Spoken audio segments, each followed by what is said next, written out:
Hi everyone, welcome to today's HOPWA office hours. My name is Steve Ellis. I'm with the Cloudburst Group. We will hope to have my coworker Heather Rhoda join us in just a moment, but she's having some technical issues joining. So in the meantime, let's get started.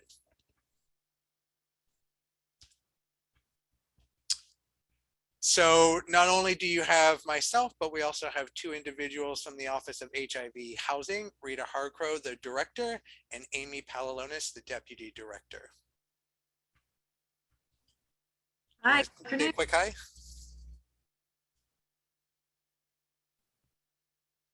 Welcome, everyone. Glad to see so many folks here. Thanks for joining. So they'll be here to help answer some questions, fill in some details, and so you'll see them throughout the presentation and at the end. So for today's agenda, we're just going to give a quick update for the status of the HOPWA waivers as a whole. Then we're going to talk a little bit about the rent standard waiver, particularly what to do and what not to do when this waiver expires. Some information on rent standards in general to give you some background into the applicability of rent standards, and then some information on when to apply updated rent standards to units, particularly when this waiver ends. But before we move forward on the status of the HOPWA waivers, would anyone from OHH like to talk about how the waivers are going and if they'll be extended at all? Sure, I can do that. So hello, everyone. We just wanted to mention before we sort of start things off in this webinar that basically the last waiver memo that was published in December, it stated that memo would be the last time that CPD was offering extensions to these waivers on an opt-in basis. So we are not anticipating that the waivers will be extended again in the same manner. But for grantees that need continued flexibility, you can submit a waiver request using the standard waiver request process. And we will go into more detail about that waiver request process closer to the end of the presentation. But again, we won't be there's no plans to extend the waivers in the same manner that we have been over the last 2 years. Thank you for that, Amy. And so we'll definitely cover the waiver process here at the end. Welcome, Heather. Glad you're able to join us. Thank you. Sorry about the delay. So before we get going in depth with today's material, just some quick housekeeping. So particularly if you have any questions about the waivers or anything HOPWA, feel free to throw it into your chat or question and answer. As always, particularly since we just have an hour today, we most likely won't get to all of the questions. We'll definitely get to any of the immediate ones. And if we can't get to them, we'll respond as soon as we can to make sure you get the information you need as many of these waivers wind down. We also recommend for your grantees and project sponsors out there, if you have any tips or tricks on how you've wrapped up any of these waivers, please feel free to share those as well, because there are a lot of communities that are struggling and trying to figure out how to do this, how to operationalize it. So it's always best when they hear that information from other people directly on the ground. So the more help that you can give to your fellow grantees and project sponsors, the better.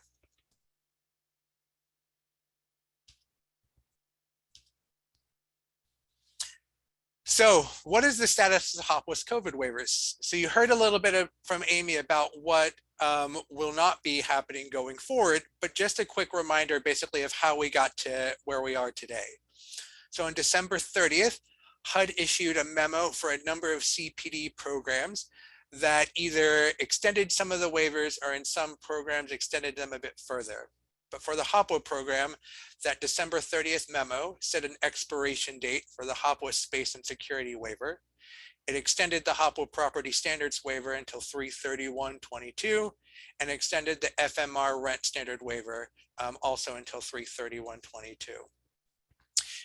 When we share this slide deck with you all, we'll make sure you get it. You'll see that the slides have some hyperlinks, so in case you do need to reference the memo, it's there. So while today we'll quickly cover those first two bullet points, we'll spend most of our time on the third.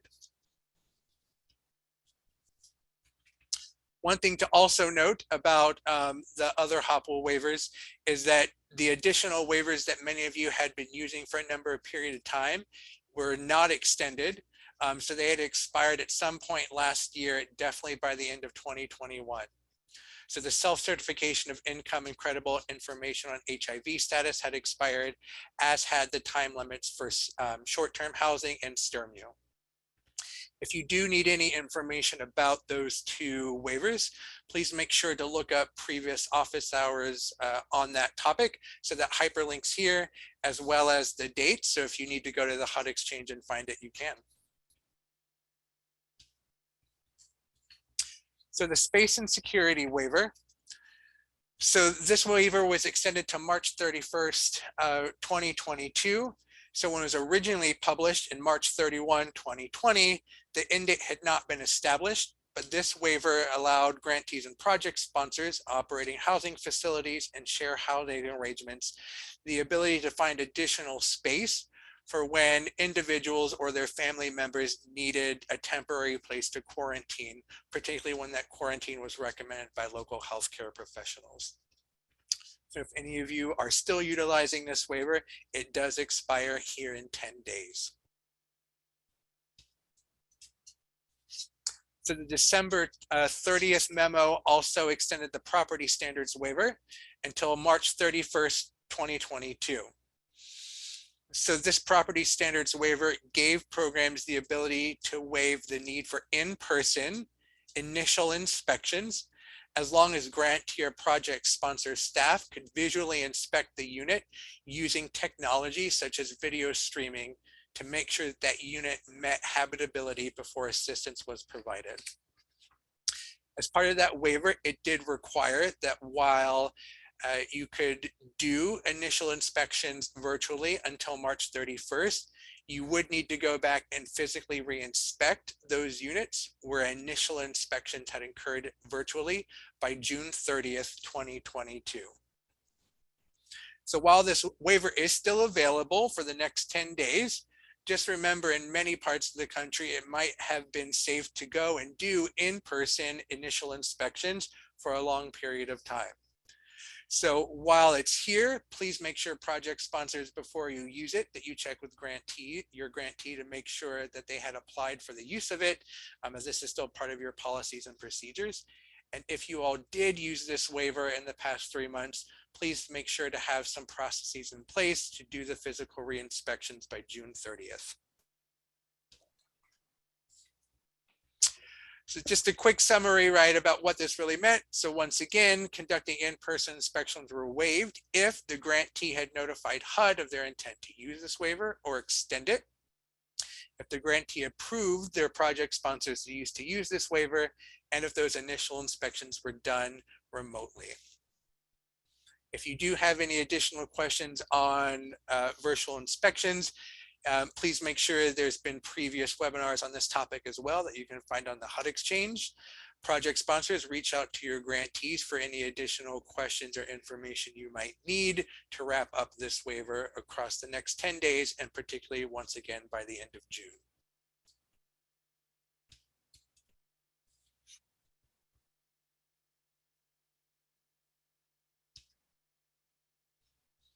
And finally, as reference, if you do need some information and you'd like to get that from the HUD Exchange, so not only was there a property standard waivers office hours December 14th, but at this point there's also been get the facts fact sheet, a Q&A on the property standards waiver and habitability requirements, also published on the HUD Exchange.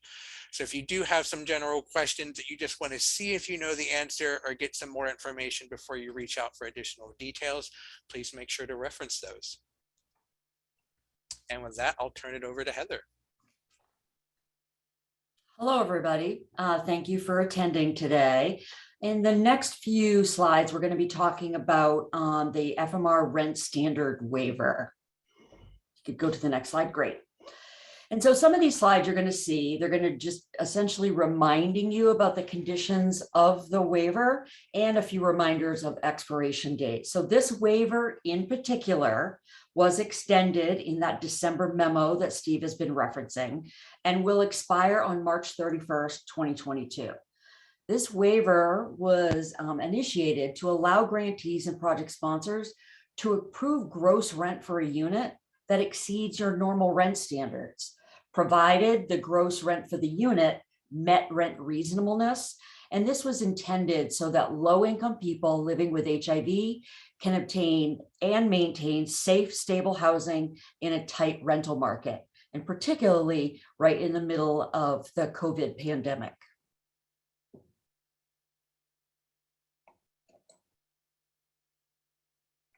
Next slide. So what does the FMR rent standard waiver mean? It simply means that the gross rent for a unit may exceed your rent standard amounts, regardless of what they're established at, right? Either established at the HUD FMR, or if they were established at using the HUD community-wide exception rent. So your growth to the waiver allowed you to exceed those amounts as long as the gross rent for the unit met rent reasonableness. And just as a little reminder, because we've had some questions, the waiver itself did not place a cap on what you could approve as a gross rent amount above your rent standards. It just had to simply meet rent reasonableness. Anything to add, Steve? Not yet. Nope. So where are we now? Remember, the option to use this waiver expires March 31st, 2022. So this means you can use this waiver and flexibility anytime through to 3/31/22. So today is March 21st. You have 10 days remaining to use this waiver. And then you would still, if you haven't used the waiver before or haven't notified HUD, then the grantee would have to follow the conditions that are laid out in that December memo that Steve referenced earlier on in this webinar. Next slide. So what does it mean when this waiver expires? When the rent standard waiver expires, what does it mean? It simply means that the date the waiver expires does not immediately affect the gross rent amount of currently occupied units covered under this waiver. So it means that a landlord does not need to lower the rent amount effective April 1st, 2022, and an assisted household does not need to move from the unit with a higher gross rent amount that was approved on this waiver. They do not need to move April 1st, 2022.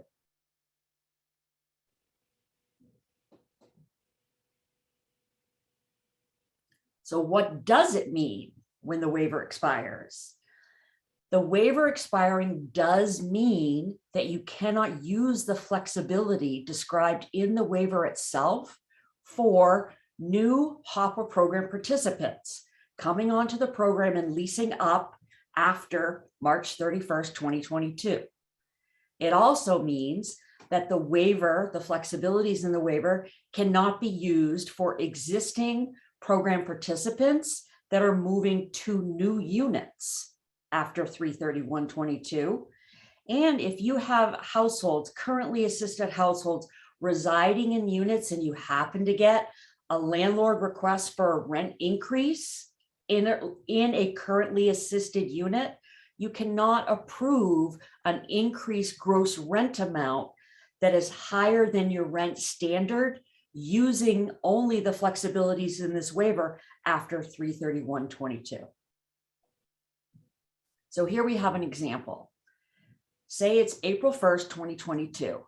Our friend Georgia Rangeley receives HOPWA TBRA, and they want to move to a new unit. Because the waiver has expired, the gross rent for the new unit cannot be approved based only on meeting rent reasonableness, right? The conditions or flexibility that was described in the waiver. This means that standard pre-waiver processes must be used when approving the gross rent for a unit. So that would mean the gross rent for this new unit would have to meet your current rent standards and meet rent reasonableness.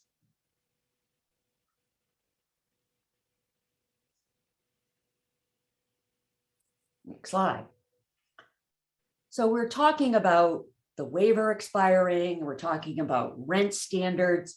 So let's just quickly do a quick refresher.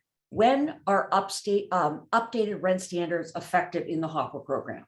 Well, current guidance states that a grantee must update its rent standards annually based on the release of the new FMR amounts, fair market rent, HUD fair market rent amounts, or the new HUD community-wide exception rent amounts. Generally, HUD releases FMRs in October each year. And a grantee could then choose to make their new rent standard amounts effective 90 days after the release of the new FMRs, or they could choose to make their new rent standards effective beginning at their next program year. So there's two options. So let's look at how this might play out in an example. So say, for example, we have Port Landing. Port Landing is a HOPWA grantee and has a policy that new or updated rent standards are effective in June each year. They're choosing this because this is the beginning of their program year. So looking ahead to the next release of the HUD FMRs, let's say they're released in October of 2022. This would mean that Port Landing's updated rent standards will become effective beginning in June, the following June. So that would be June 2023.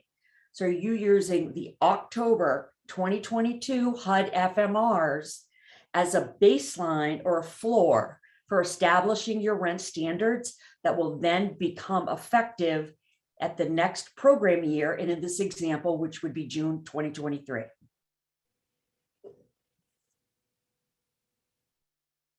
Remember, it doesn't have to be only beginning of your program year. You could make them effective 90 days after the release of the FMR itself. So in this example, that would change that date, right? So 90 days after October would be January, right? And so if you were to update them 90 days after the release, the release of the new FMRs, that would mean your new rent standards are effective January 2023 versus June 2023.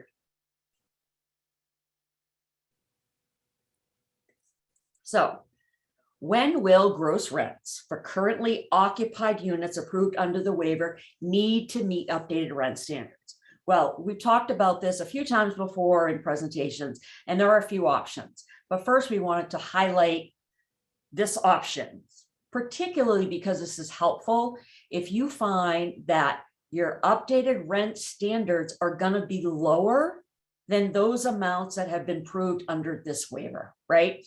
So at the latest, the gross rent for units approved under this waiver would have to be effective at the second annual recertification that occurs after the waiver expires. And we have an example of this.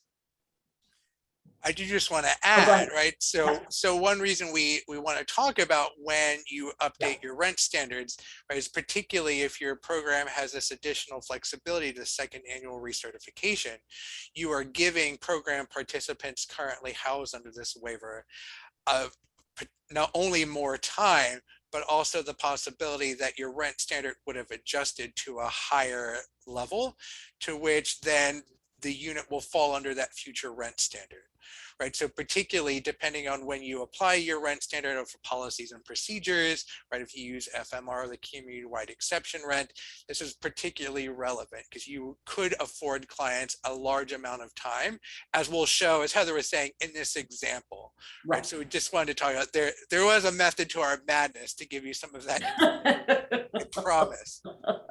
Definitely a method. Next slide. Okay, so here we have an example.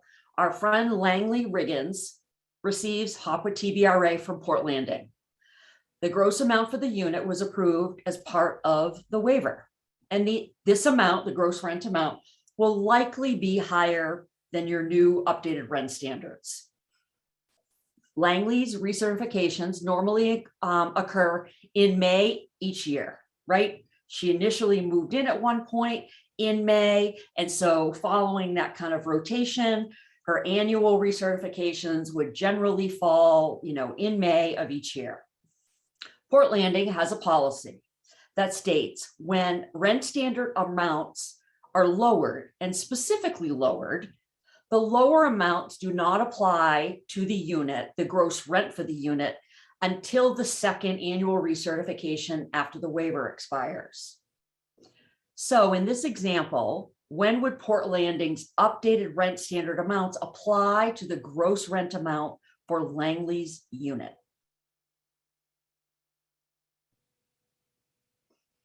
Okay, here we have it laid out. The waiver expires March 31st, 2022. Okay, the first annual that would occur after the waiver expires is May 22, 2 months. The second annual that would occur after the waiver expires is May 2023.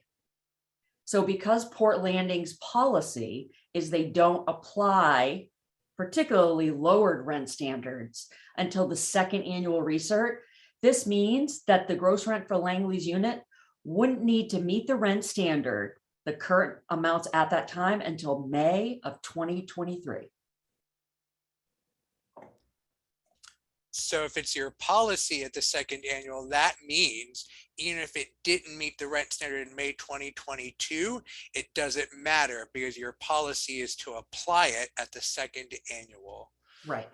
Right. So for some of the questions that have popped up about what if it's over FMR when updated, that may not matter if you wait until the second annual, because you're going to wait for the next rent standard after that to start to consider whether or not it's applicable. And that's what happens. You have one set of rent standards that you'd be using at the first annual recertification. But if you're waiting to the second annual recertification, you're more than likely going to be using another round of updated rent standards, because you're doing that generally, or should be, annually across your programs.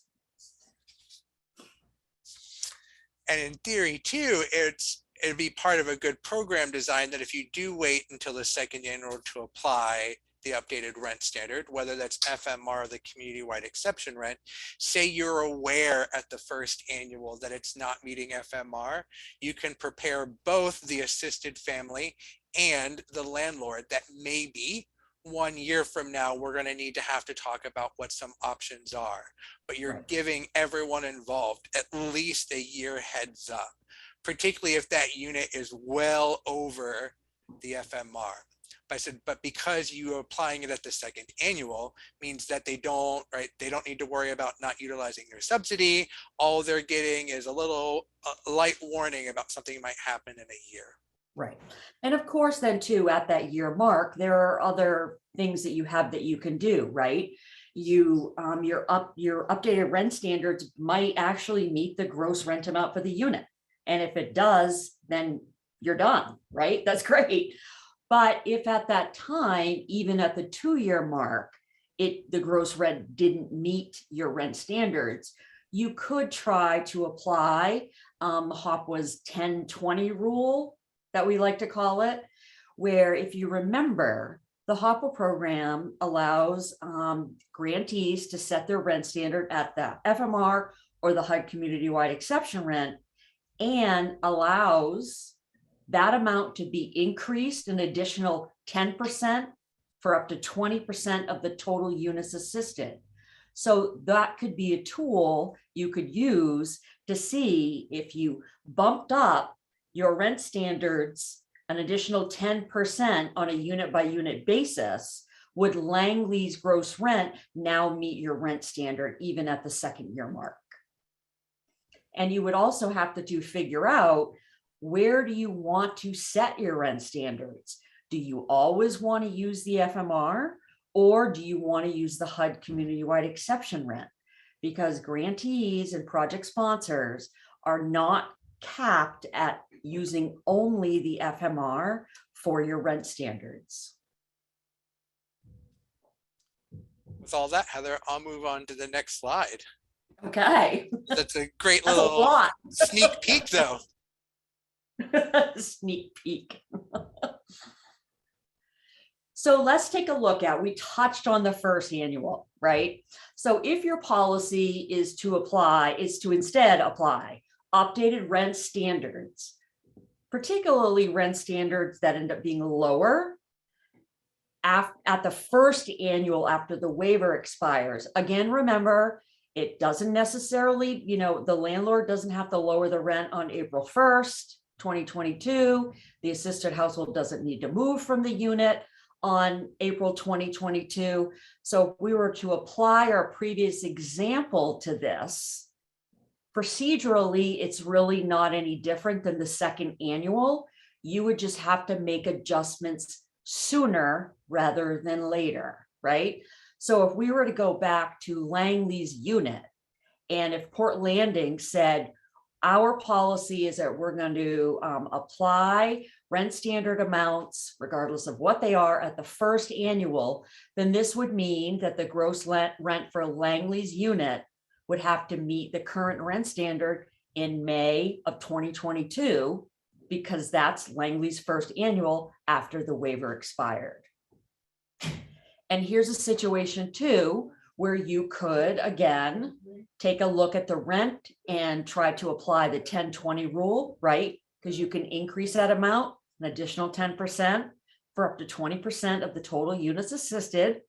And you could also take a look at to see, are your rent standards and the amounts you're establishing them at, are they too low, right? Are you going to continue using the FMR as your rent standard? Or maybe it would be a better fit if you use the HUD community-wide exception rent.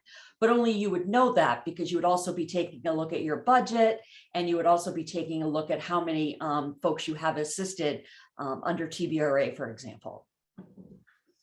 There is some additional information about options and things to consider after all the waivers expires, but this one too, that you can find at this live link here, HOPWA COVID-19 waivers webinar. This is a presentation from September 2021. So a couple of quick notes on all of this to remember as part of any routine in budgeting and forecasting in your program. Make sure that you have the funds to continue to assist units at a higher rent before issuing any new vouchers, right? You want to make sure that you continue permanent housing for those that you already have on your program before you start to issue more vouchers and overextend your HOPWA dollars. If your HOPWA program that's right now is running tight on some of your TBRA or permanent housing budget line items, project sponsors, reach out to your grantees. We want to make sure that no one ends up homeless because of the ending of this waiver. So make sure to talk to them about potentially how to move funds from one budget line to another, particularly as you try to figure out how to balance out these budgets and to continue assisting individuals. Another quick reminder, particularly as you are thinking about rent standards and if rents go up, as a note that assisted households cannot pay the difference or higher amount of a HOPWA rent standard rent calculation, right? So in some programs, clients can pay more than the 10 of a annual or 30% adjusted. In the HOPWA program, they are capped at that. So that is one thing to keep in mind, that you can't try to make up for the difference with funds any other way. If someone from OHH is available, there was an anonymous question asking about the definition of community-wide exception rent. Since it's come up, can one of you address that real quick before we move on to the next slide? Sure, I can do that. As Steve and Heather mentioned, the HOPWA regulations say that grantees must set rent standards that are either based on a fair market rent or community-wide exception rent. In the past, there has been some either conflicting or sort of unclear guidance about what the community-wide exception rent means. And because of that, we are actually in the process now of finalizing some guidance that will clarify exactly what the community-wide exception rent means. And that guidance should be coming out in the next month or so. And we think will be really helpful for you all in sort of setting your rent standards moving forward. In the meantime, though, I would definitely recommend referring to the HOPWA Rental Assistance Guide for some information on setting the rent standard and some information on what the community-wide exception rent can mean, which in the past we have said that one interpretation of the community-wide exception rent means that a grantee could adopt public housing authorities housing choice voucher payment standard that's set between 90 and 110% of FMR. That interpretation of the community-wide exception rent still stands, but we think that there's a lot more clarity and possibly more options there is what we are working to clarify in the guidance that will be forthcoming. So definitely keep an eye out for that. And then in the meantime, you can definitely refer to the rental assistance guide. I'll put the link in the chat, and you can definitely refer to the HOPWA COVID-19 waivers webinar that also that's referenced on this slide from 9/17 that also discusses it on a higher level. Thanks for that answer, and what an exciting cliffhanger. I didn't think that HUD guidance could be so suspenseful, but here we are. So in a few weeks, everyone, right, there might be some updated information. In the meantime, refer to what's out there for the current definition of the community-wide exception rent, as Amy said, and particularly for project sponsors, reach out to your grantee, because this is definitely something that, since there are options, you'll want to make sure that's outlined in your policies and procedures and contracts and a few other places. So please, you can look that up, but don't make any changes unless you've conferred with your grantee.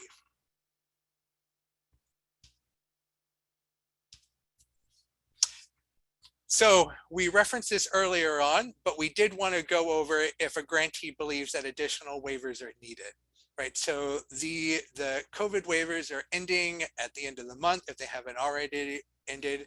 And I know that there are programs that are already been talking about or asking about, are there ways to waive some of the information or regulations that are out there? So this slide covers that process. So you'll see here that any waiver requests do need to come from the grantee, and they would file that with their appropriate field office. So the waiver itself should request the regulation that they want waived and present a good cause justification for why that should be waived. The general process for that waiver is after they submit it, the field office would submit that request with its recommendation to head HUD quarters. The CPD program office prepares a final determination for approval if it's going to be approved by assistant secretary, and then a grantee will receive a signed response in its waiver by email.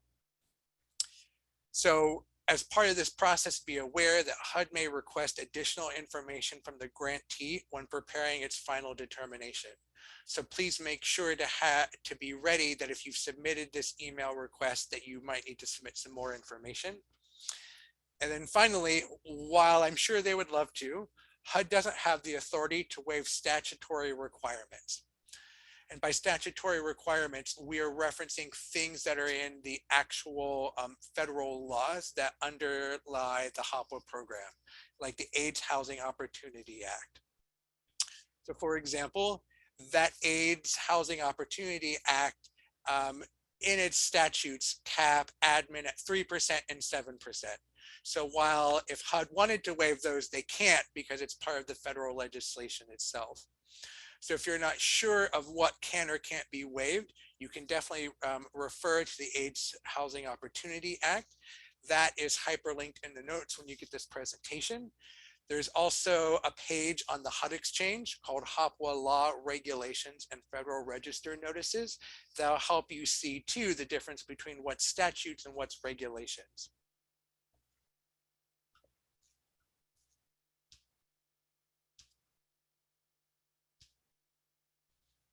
All right, let's get to some of the questions that have been asked. And definitely if other questions have come up when we have been going through, please feel free to throw that in the Q&A now.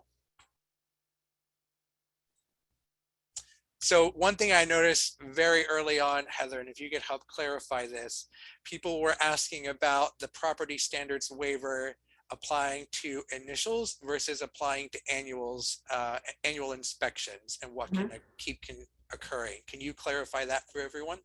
Yeah, sure. So the waiver itself applied to initial inspections only. And this is because a waiver was not needed to do annual inspections remotely if you chose to do them remotely. HUD came out with guidance, which seems many months ago now, right? Where annual inspections could be postponed or delayed until it was safe to do so. So there was no waiver for the annual inspections. They could be, or you could continue doing annual inspections, but do them remotely using the same methods that were described as part of the waiver for initial inspections. So it's the annual inspections waiver that's expiring. And the annual inspections didn't need a waiver at all. Thank you for clarifying. So there's a question, and we'll break it down to basically two questions. So the first, Heather, we'll put you on the spot. Are you ready? So what would need to So how does the waiver, the rent standard waiver, apply if a landlord wants to request a rent increase after 3/31? Well, Does the waiver apply? How it doesn't apply. It doesn't apply. If you have, for example, a landlord who requests an increase to be effective in June, right? The waiver doesn't apply. You would review and process the requested increase just like you normally would, meaning you would have to take a look to see if the requested increase, right, the new updated, the gross rent is even approvable in the first place. So that means you would have to see if it meets your program's rent standards and it meets rent reasonableness, right? So it'd have to meet both.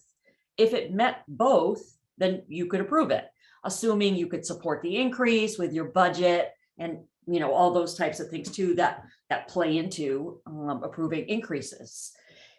There might be a situation where it didn't meet your rent standards, but it is rent reasonable, right, after the waiver, but then you couldn't approve it because it doesn't meet your rent standard. Or it could meet your rent standard and not meet rent reasonableness. So it needs to meet both. So all landlords should be following their local, state and local landlord tenant law when they're requesting rent increases. Some states require a minimum of 30 days, 60 days, or 45 days. So I would definitely make sure you're aware of what that is and be paying attention to when those rent increase requests come in for review, and make sure you have a process set up, because just because a rent is, someone's requesting a rent increase doesn't mean it's automatically approvable, right? You need to take a look at it and figure out if you can approve it. Then you could try to apply the 10/20 rule to see if that might make sense in that situation. Or at that time, you may want to talk to the landlord about negotiating the rent down based on what the issue is. Does it not meet your rent standard? And is it not rent reasonable, or is it not rent reasonable and meets your rent standard? Whatever that kind of mix is. In the end, if there's no negotiating, right? And if it doesn't meet your rent standard and rent reasonable, if the person would want to continue receiving TBRA, then it may be that they need to move to a new unit that meets your, your current rent standard, rent reasonableness. Right. Anything So to add to that?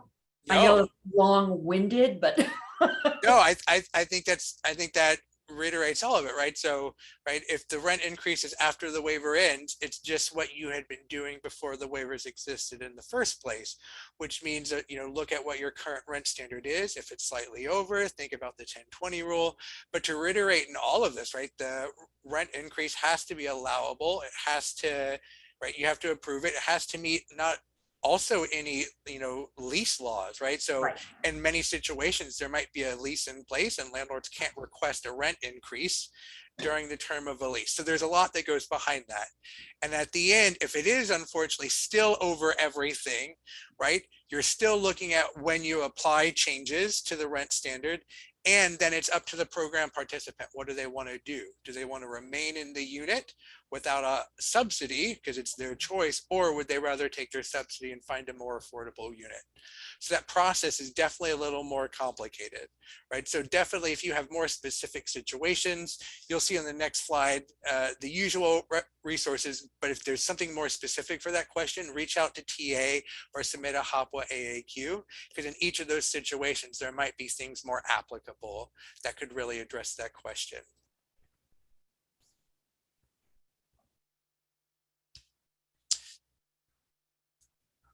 Let's keep quizzing you, Heather. Are you ready? This is Why fun. are they all coming to me? I'll answer one for you, and then you can be on the hot seat. So are there any recommended practices on how to set up a fair system for applying the 10/20 rule? Yes, there are, and we can get back to folks with some good practices. I knew you'd know the answer to that. That sounds like a good follow-up and like a mini kind of tool that we could create as a companion to this webinar and presentation. Unless you have anything you'd want to just No, I think it's right now. right. Yeah. I think there are examples out there. Yeah. It's up to how the grantee wants to set up to make sure it's fair, right? That you aren't bunching all of your 10/20 units, inadvertently discriminating against people. There's definitely some things. Exactly. So what I really appreciate that question and wanted to share it is there's definitely already some thoughtfulness in how to apply it. Yeah. So thank you for that. So particularly for programs, if you don't have a thoughtful way to implement it, look for some information to come out or reach out for some help.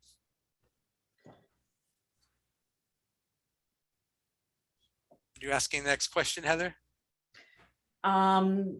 Sure. Does the utility allowance have to be subtracted from the rent standard when considering initial eligibility? So what we'll just go over in general, right, is that the gross rent for the unit is what needs to meet whatever your rent standard is at that moment. Right. So if a assisted household does not have to pay for any utilities out of pocket, meaning that it's most likely covered by the rent, then you would just use whatever the unit rent is, because your unit rent is now also the gross rent. However, if when someone finds a unit, they are expected to pay for some of those basic utilities out of pocket, be it heat or electric or water, sewer, then you would take the unit rent that the landlord's proposing and add the applicable utility allowance schedule to that to get to the gross rent.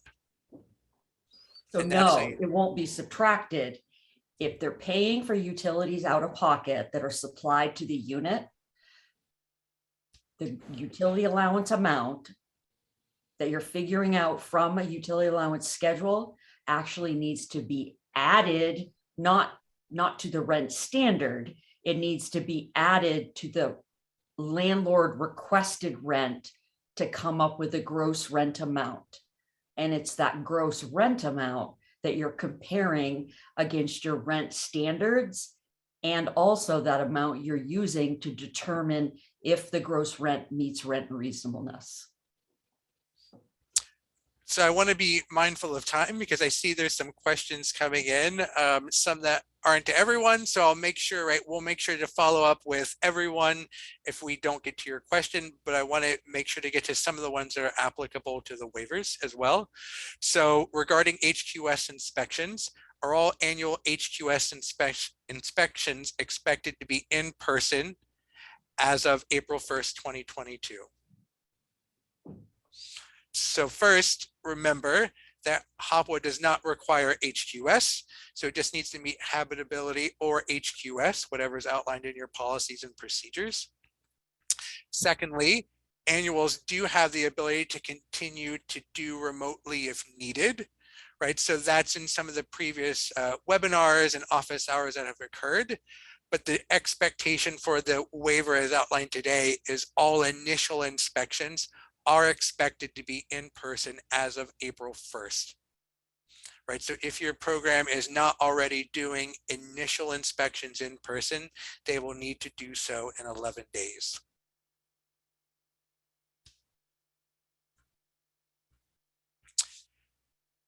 So another question is, what if someone's in the middle of a lease term and how does the FMR waiver expiration apply? So what I'll reiterate is through our examples is that the current guidance is applying to their recertification, right? So you need to apply the unit when the waiver ends at that first or second recertification as part of their program. And sometimes the annual or second annual will align with the lease, and sometimes it doesn't, right? So how the lease applies might be a little more complicated, but particularly if you focus on when that annual is due, when that recertification for program eligibility and rental calculations is due, that's when you apply your rent standard to a unit.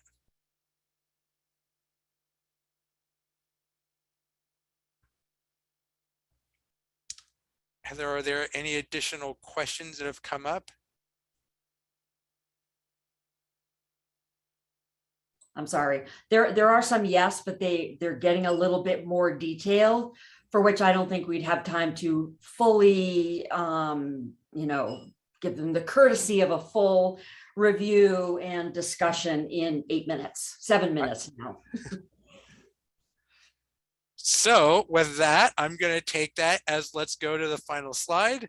So thank you everyone if you do have questions, please continue to submit them for the next minute or two. Once again, we will make sure to follow up with all the questions submitted. In general, if you do have any additional questions or need anything, our contact information is here. There are additional resources for all things HOPWA at the HUD Exchange, including COVID-19 and CARES Act guidance. So everything that has gone over by all the TA providers in HUD over the past 2 years can be found there. As always, there's great people out there always wanting to help you all doing the great work through HUD funded technical assistance. So if you do have specific issues that you think you need some more help or support, reach out for technical assistance. We love working with you all. I think you all love working with us. So thank you for that. And then particularly if there's something more pressing, you can always use the HOPWA Ask a Question desk. So anyone, particularly grantees and project sponsors, can ask a question about program, policy, and COVID-related specifics through the AAQ. And so that's another way that we can make sure to follow up on some of these more detailed examples and make sure we get all of the specifics necessary to answer that question. And we'll make sure we definitely follow up with the outstanding questions. Even if it's a companion to this webinar presentation today, we'll make sure we close that loop. So before I put HOPWA on the spot to say any final words or goodbyes, I just wanted to thank you all once again for your time and giving us a little bit of your crazy busy schedules, particularly here on the first day of spring. I'm sure most of you would probably rather be outside enjoying the warmth and the sun and flowers if you have them. So particularly with everything going on, thank you for carving out an hour of your very busy lives. We appreciate it. And thank you for everything you've been doing these past 2 years. administering assistance to programs and serving them quickly and efficiently. Thank you. It's much appreciated. Well done. We'll make sure everyone who registered will get the slide deck. And then with that, we'll save the final words for OHH. I'll go. Thanks, everyone. And I just really appreciate Steve and Heather being able to answer so many questions. And I see there's still a lot more. I know that they will be reaching out to you and getting you the information you need. And just a reminder that if you have the anything helpful for other folks, if they've asked questions about practices, and please share that. There might be something that you're doing or that you've already figured out that would help someone else. So I appreciate all of that collaboration in the HOPWA community. Thanks. Yeah, and I echo everything Rita just said, and just a reminder to stay tuned for some, hopefully very soon, some future guidance clarifying the community-wide exception rent and what that means as far as setting the rent standard. End on suspense. I love it, Amy. I know. So thank you everyone again, and enjoy the rest of your day. Bye everyone. Have a great afternoon. Thank you. Well,